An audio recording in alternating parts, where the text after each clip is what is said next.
Grimm's Complete Fairy Tales, The Brothers Grimm. Children's Legends. Legend 9. The Heavenly Wedding. A poor peasant boy one day heard the priest say in church that whoever desired to enter into the kingdom of heaven must always go straight onward. So he set out and walked continually straight onwards over the hill and valley without ever turning aside.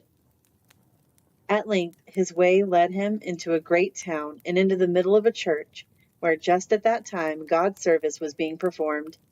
Now, when he beheld all the magnificence of this, he thought he had reached heaven, sat down and rejoiced with his whole heart.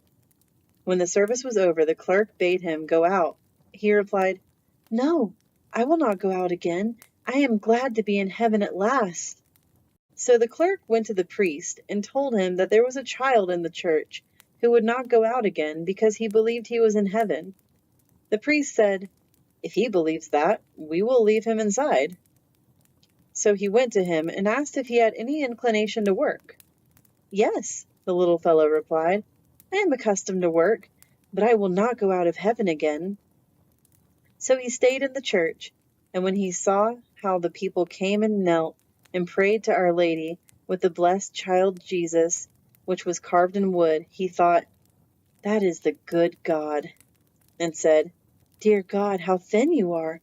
The people must certainly let you starve, but every day I will give you half my dinner." From this time forth, he every day took half his dinner to the image, and the image began to enjoy the food. When a few weeks had gone by, people remarked that the image was growing larger and stout and strong, and wondered much. The priest also could not understand it, but stayed in the church and followed the little boy about. And then he saw how he shared his food with the Virgin Mary, and how she accepted it. After some time, the boy became ill, and for 8 days could not leave his bed. But as soon as he could get up again, the first thing he did was to take his food to Our Lady. The priest followed him, and heard him say, "Dear God, do not take it amiss that I have not brought you anything for such a long time, for I have been ill and could not get up." Then the image answered him and said, "I have seen your good will, and that is enough for me. Next Sunday you shall go with me to the wedding." The boy rejoiced at this, and repeated it to the priest, who begged him to go and ask the image if he, too, might be permitted to go. "No," answered the image, "you alone."